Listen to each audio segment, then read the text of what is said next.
8-ші сынып оқып жүрген кезім болатын.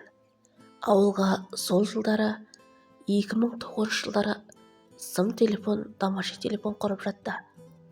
Студент ұл қыздары бар адамдар үйіне телефон құрып жатты. Ал біздің үйде құрмады. Артық шығын деп. Үйдегілерге жалынып жүрдім. Бәрібір мені тыңдамады. Мамамның әпкесі құрғызды. Өйткені ұлдары сыртта жұмыс жасаған. Олармен байланысу үшін. Сол үйде менен 2 жас үлкен бөлем болды. Жатып алып телефонмен көрші ауылдың жігіттерімен сөйлесетін. Бір күні сол үйге барғанда телефон шырылдады. Бөлем маған: телефонды сен көтеріп, сен сөйлесші деді. Мен үшін қызық еді.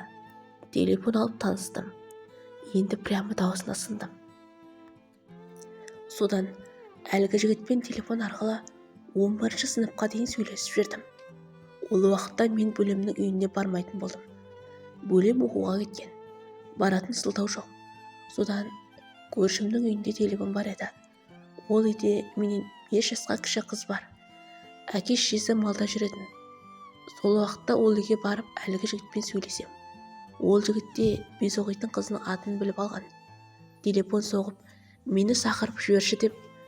Бір күні кездесетін болдық. 3 жыл бойы телефонмен сөйлесіп, бір-бірімізді ұнатқан секілді болдық.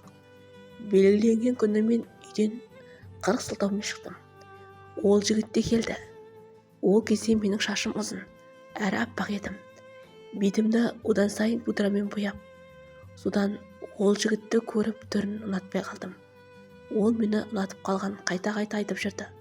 Ал мен мүлдем байланыс жасамай қойдым. Мектеп бітіріп, басқа қалаға кетсем де, ол жігіт агенттен тауып алып жазып жүрді. Бұлай жақсы жігіт, просто түріне бола ұнатпай жүрдім. Жылдар өтіп жатты. Әлгі көрші қыз ол жігітті ұнатыпты. Тіпті өз сезімін телефон арқылы айтқан екен. Бірақ бұл жігіт оған қарамаған. Білмеймін, өзі агентте сөйлескенде солай айтып еді. Мен ол жігітке сезім жоқ екен талай айтсам да, туған күнімде телефонға егінсе салып құттықтайтын. Бірақ бәрібір қарамадым. Қанша жыл өтті, мен басқа жанға тұрмысқа шығып кеттім. Ол жігіт әлі күнге дейін үйленбеген. Ең қызығы, сол жігіттің досына баяғы көрші қыз тұрмысқа шығып алған. Оның досында көріп бір кездері құсқым келген. Өйткені ол жігіттің түрі өте сұңсыз еді. Көрші қызды оған мүлдем қимаймын. Ол сондай әдемі қыз еді. Арада қанша жыл өтті. Осы жақында мен әлгі көрші қызды көріп қалдым. Екеуміз апалы-сіңілдей құшақтасып көрісіп, шашлық жеп, шай ішіп бірге отырдық. Содан әңгіме арасында: сен неге ана балаға тұрмысқа шықтың? Мен сені оған қимаймын деп айттым. Ол күліп: бәрі осы сөз айтады, бірақ мен ең бақытты әйелмін. Ол менен ешқашан ұрмайды, соқпайды. Мен үшін бәрін жасайды. Сол үшін де оның түріне еш уақытта қарамадым. Білесің бе, білмейсің бе? Менің әкем анамды ұрып соғатын. Мүлдем сыйламайтын еді. Содан бекен болашақта ондай еркекке жолағым келмеді деп әңгімесін аяқтады. Сонда есіме түскендей, оның әкесі өте қатал болғанымен еститінмін. Әйеліне қамшымен сабағанын көрдім. Бірақ аса мән бермеппін. Өйткені өз отбасында ондай жағдай болмаған. Содан әлгі көршімен сұраймын ғой: баяғы сенің үйінде сөйлескен жігіт не істеп жүр деп. Ол әлі үйленбеді дегенде өзімді біртүрлі сезіндім. Бірақ мен емес шығар. Әйтпесе мен нақты жауабымды айттым ғой. 2017 жылы 2-ші ұлыммен тұңғышым ауырып больницаға жатып қалдым. Содан ішім пісіп БК-ға кірген едім. Ол жерде тағы аты жөнім, фотоларым қалып қойған. Үйде күйеуім қызғанып кірмейтін едім. Кірген бойы баяғы телефонмен 3 жыл сөйлескен жігіт сәлем деп жазды.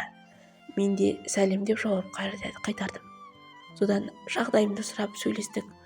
Ол әлі үйленбей жүргенін айтты. Мен себебін сұрағым келмеді. Ол менен бақыттысың ба деп қайта-қайта сұрай берді. Мен иә, Аллаға шүкір, бақытты отбасы болдым деп айттым.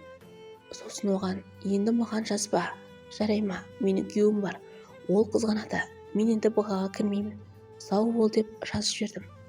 Ол да маған жазды: мен сені әлі ұмытпадым, 2 балаңмен болса да аламын, маған тұрмысқа шықшы деп жазғанда шошып кеттім. Сразу бұғаны мәңгіге өшірдім. Өйткені мен оны ешқашан ұнатпадым, сүймедім. Біздер тек балалық телефон арқылы сөйлестік. Оған әрқашан бақыт тілеймін. Кейде ойлаймын, ол өзіне келген бақытты қабылдамады. Көрші қыздың сезімін қабылдағанда қазір бақытты болар еді. Әлі де өз өмір бойына жалғыз өмір сүруді шешкен болар.